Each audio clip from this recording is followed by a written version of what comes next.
And the Philippines has become the first country to close its financial markets in response to the COVID-19 pandemic. The unprecedented move is to ensure the safety of traders. Now, the Philippine Stock Exchange is closed until further notice, while currency and bond trading, that too has been suspended. But the exchange is hoping to reopen on Thursday. Now, global markets have slumped as the coronavirus spreads, and the Philippines, well, it hasn't been exempt from any of that turmoil. Its benchmark index is down 20% for the month so far. That's the worst performance since 2008. Now, this comes as half the country's population remains locked down, with the whole of Luzon placed under enhanced community quarantine. All those on the island must stay home and avoid unnecessary travel. Work and transport services have also been halted, although essential services, they're still operating. All international flights, meantime, to and from the island, they're going to stop from Friday. The Philippines has reported 140 COVID-19 cases and a dozen deaths.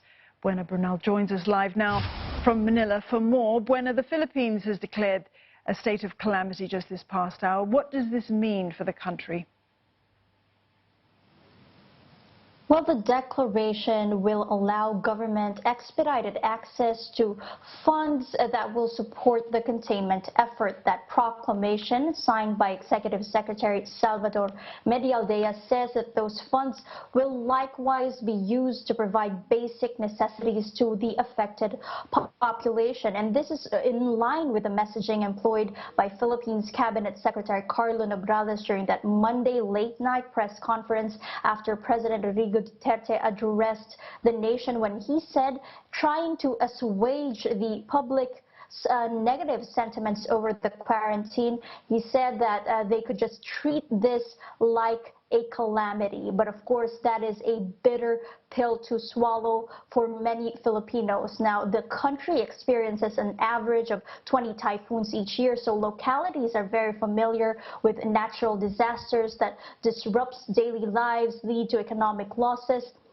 But there has been concern over the staggered communication of these rules of the quarantine that has led to confusion and also susceptibility to misinformation. Local reports, for example, are saying that health workers were forced to walk long distances because of that lack of public transportation. The same experience for business process outsourcing industry workers, because their operations remain amid this quarantine.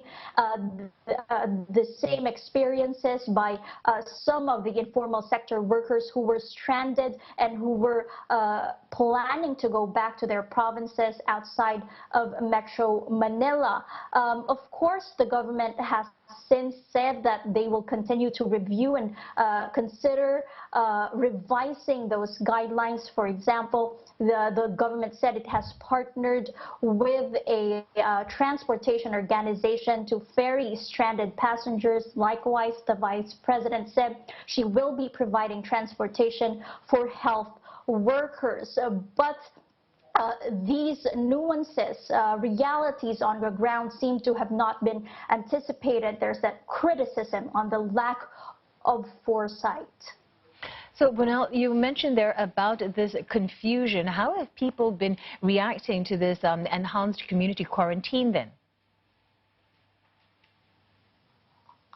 Well, there's been concern because this enhanced community quarantine will likewise be for the rest of the month.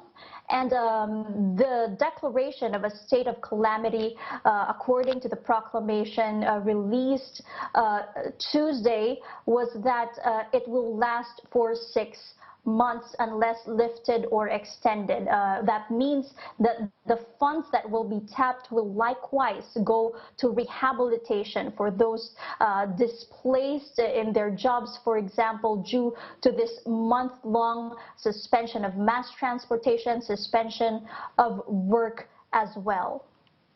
All right, thanks for that update. Buena Brunel speaking to us from Manila.